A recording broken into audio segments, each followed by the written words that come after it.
butterflies in the background, I'm going to use fabric, and so I'm going to use fabric Mod Podge. This is very good for applying fabric to cardboard.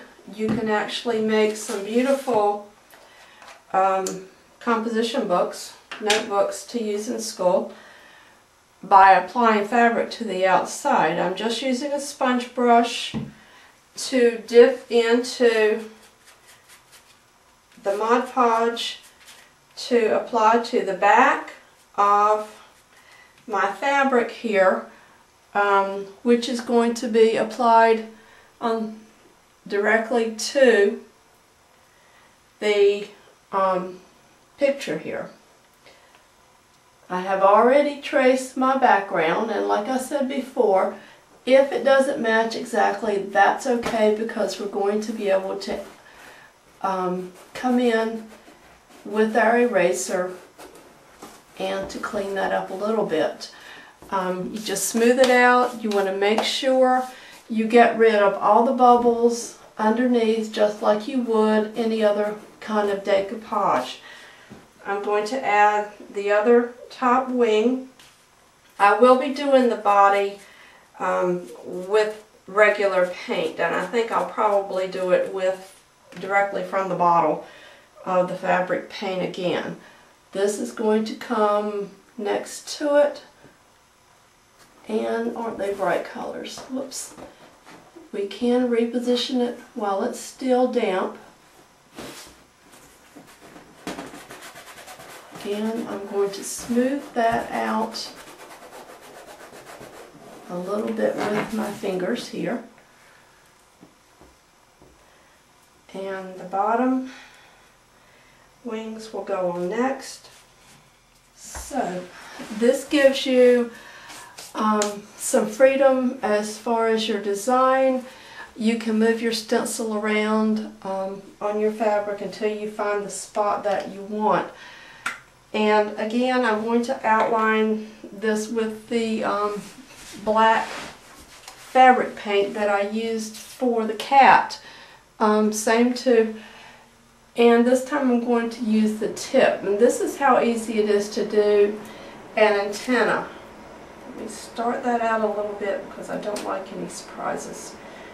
It's best to start this on your palette rather than on your creation, because sometimes you can get a little bit of a surprise. There we go. Okay. Alright, antenna, and of course I didn't do it on the lines, but I'll fix that later. Okay, we're going to outline the body here.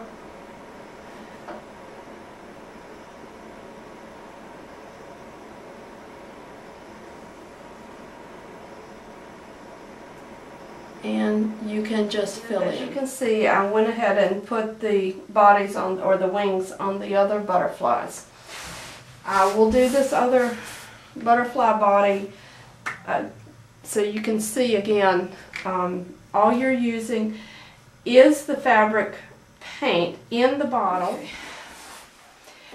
You're just going to apply it straight from the bottle and just more or less trace the head. You can kind of round it out and draw your own shape as you go. You can hear Willow in the background. She decided to get up from one of her 5-hour naps and help me like at the last minute. So here.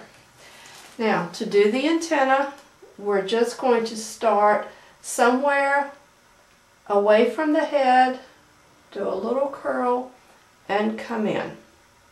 A little curl, and come in.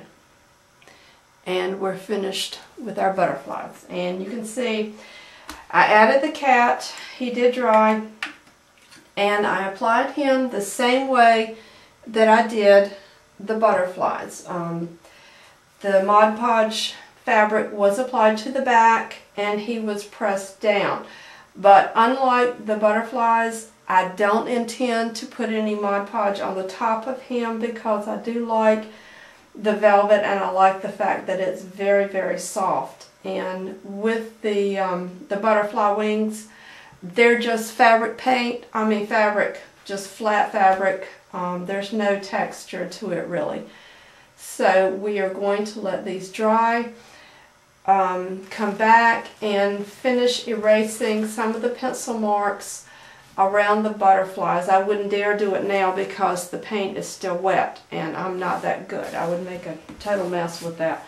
So we'll wait on that.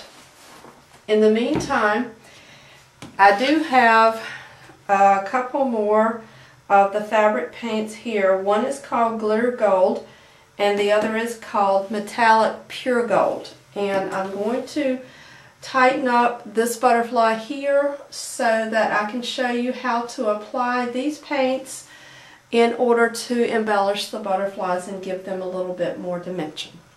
I have some metallic gold.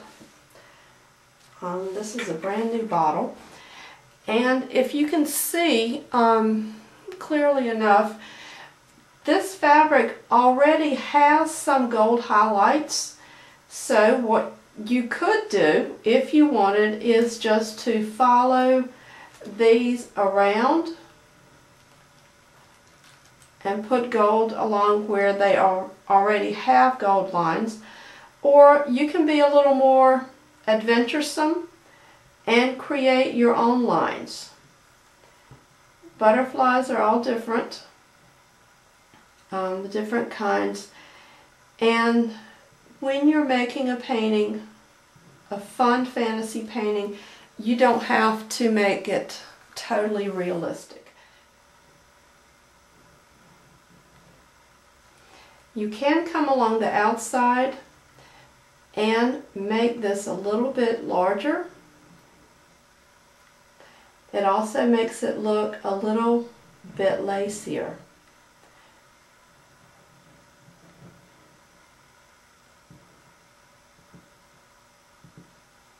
And just play with it. Add as much texture as you like. Sorry about the phone. I hope it's not for me because I'm not answering it right now. Alright. Now, the back wing is done in an entirely different fabric.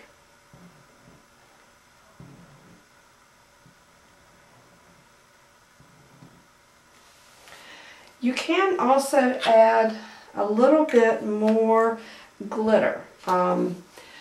This particular fabric paint is called Glitter Gold, and the fun thing about it is that it goes on a little bit milky and a little bit opaque, but the nice thing is when it dries, all you have left is the glitter itself.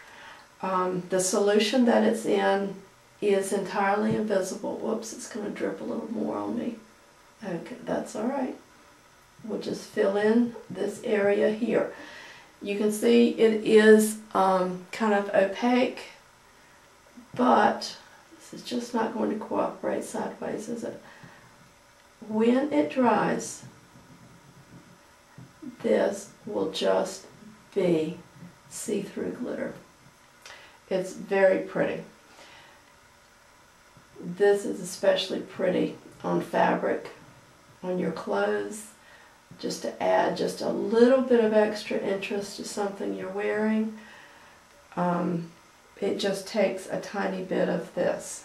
So, go along and play. This fabric paint also comes in silver, comes in a silver glitter color. And I'm just going to add just a little bit more of the glitz here so that when it dries later it will be very shiny. So I've taken this from one-dimensional paint into a more in-depth picture. And if I can widen it a little bit, you can see the difference in this butterfly and the one next to it. and the one does stand out quite a bit more. Alright, I'm just going to finish up. The last thing will be the pot, and we will do that next time. I'll try to come in, finish in a little bit with the grass and the moss in the bottom, and we'll be finished. Thank you for joining me today, and I look forward to seeing you next time.